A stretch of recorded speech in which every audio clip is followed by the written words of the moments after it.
Anyway, I'm probably kind of tired and stuff and should quit doing all these, but I like playing video games. Let's see, should I be Metroid or Pikachu? Metroid. And this is also more really good Metroid music. I can't remember, it just doesn't stick in my head for some reason, and it's upsetting. It just doesn't have like a main beamy type thing that makes me stick in my head like Quick Clock Woods, and I don't know, Quick Clock Woods is the best example of video game music in my book. Alright, that was kinda neat. This is just the last area of, what's it called? Mechai. I thought the robot army took it over or something, because I never really did a good job paying attention to the robot army story arcs, because I always prefer the weird bio-organic type monsters over the robot types, except I like the robot types too, so it's kind of a moot point. I just like every sci-fi stereotype. I don't think that's what you'd call it, but whatever. Before I go in there, I'm just going to check. I think I go down more, and that's just a sub-door, but I want to see if there's anything over here. No, there isn't. This is actually like a direct reference to the end of Mechai, because there are a bunch of bosses and stuff you have to fight. What? Ah, I should have been able to... Bleh. Yeah, it's a reference to Mechai, because there are a bunch of pointless doors that just have mini-bosses, and you have to kill the mini-boss to get out, but you don't get anything besides the mini-boss's power, except when you get a plasma out of it.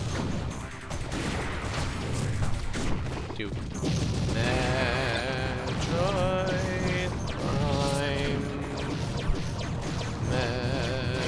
Metroid time. Yes.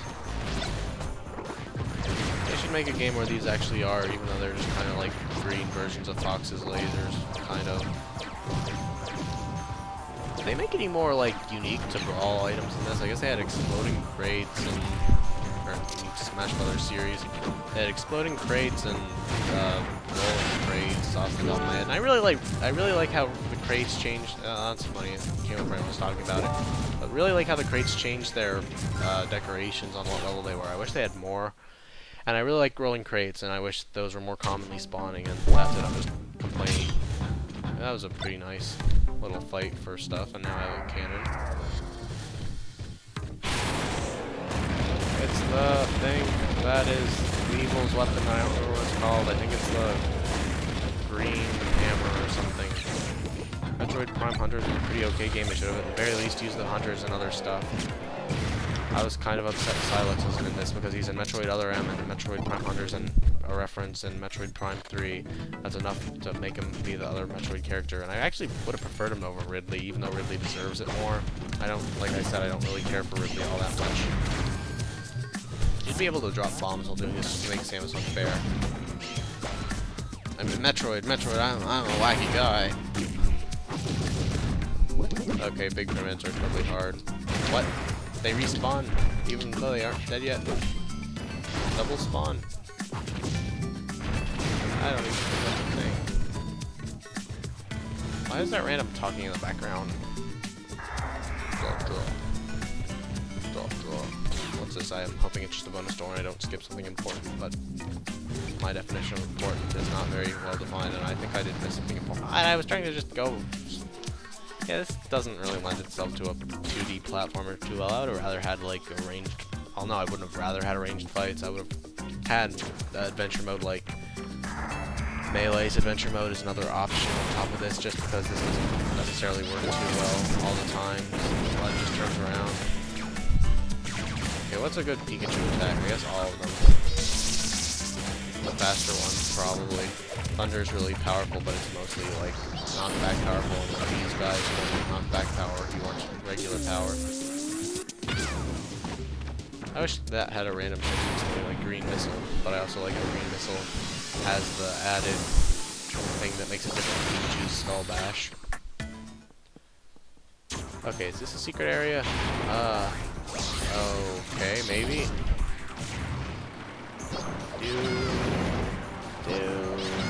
Does it take any damage at all, or is it just... I don't think it does, no. Go. Oh, that was like Pikachu buggy. This kind of remind me of the enemies from Super Paper Mario that turn into dragons when you're looking at them. I think they grow back. I'm pretty sure they grow back. Yeah, they grow back. Oops, that was a bad idea.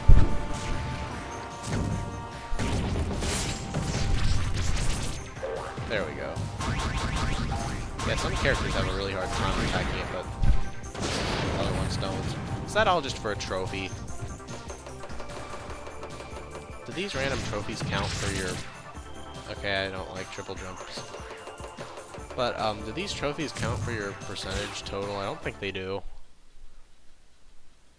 Pretty sure they don't. Don't really know. Whoops, that's where I just came from. So, I'm assuming there's gonna be an orange bug somewhere here. I'm really being wacky and crazy because, I mean, the first run through, I actually should have probably had some secret characters besides the ones I just did that were too lazy to write the story. Like, you have to explore certain areas or take certain plot paths or win certain fights that you can lose and just go on with the story if you want. That would have made it neat. That's the kind of stuff I complain about was not having just random stuff that makes it seem like more of a content game.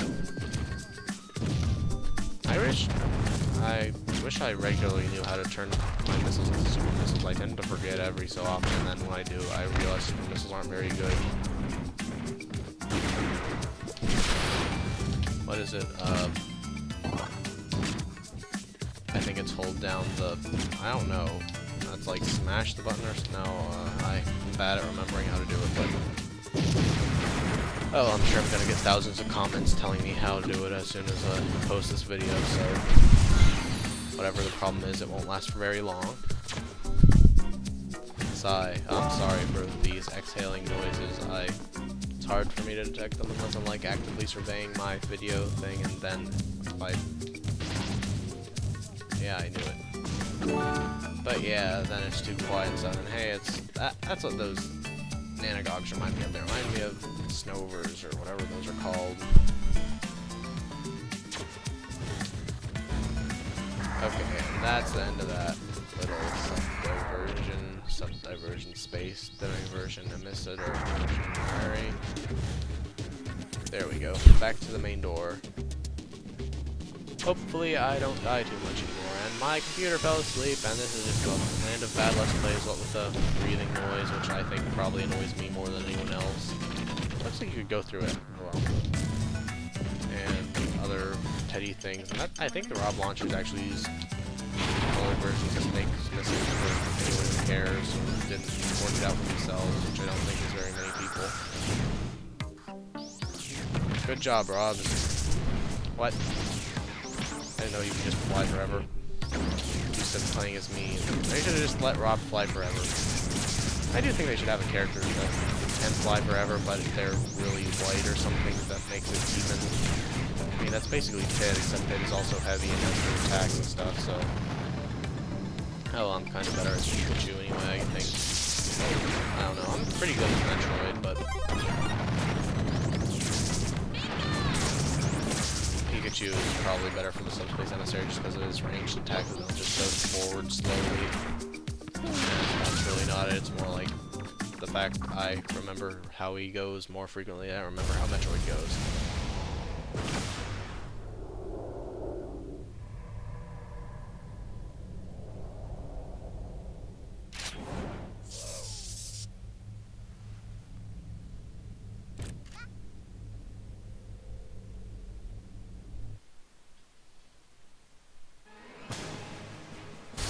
Clear, and that's like my favorite cutscene, or no, that's not my favorite cutscene, but it's just led up to it. And hey, all the time I wasted actually ended up making me get the crown level.